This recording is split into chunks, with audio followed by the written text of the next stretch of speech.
கழுத்து அகலமான உள்ள நெக்கு டிசைனை எப்படி நம்மளோட நெக்குக்கு அகலத்துக்கு தகுந்த மாதிரி எப்படி கொண்டு வரதுன்னு பார்க்கலாம். வாங்க அந்த வீடியோக்குள்ளே போகலாம். இப்போ பார்த்தீங்கன்னா அதில் 2.5 தான் இருக்குது நெக்கு அகலம்.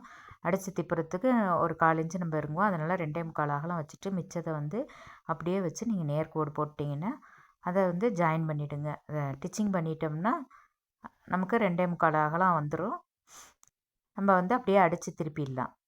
இப்போ வந்து நம்ம இது கரெக்டாகிடுச்சுங்க. இப்போ வந்து லைனிங் துணியை அடியில் வச்சு நம்ம அப்படியே ஒட்டின மாதிரி அப்படியே அந்த டிசைனை ஒட்டின மாதிரியே ஒரு தையல் போட்டுக்கலாம்.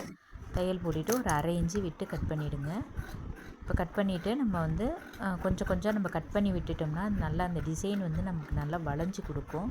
அதுக்கு தான் இந்த கட்டிங் பண்ணுறது. இப்போ நம்ம வந்து மேலே வந்து அப்படியே விரிச்சு விட்டு லைனிங் துணி மேலே ஒரு நம்ம படிமான தையல் ஒன்று போட்டுக்கலாம். இந்தமாரி போட்டுருங்க.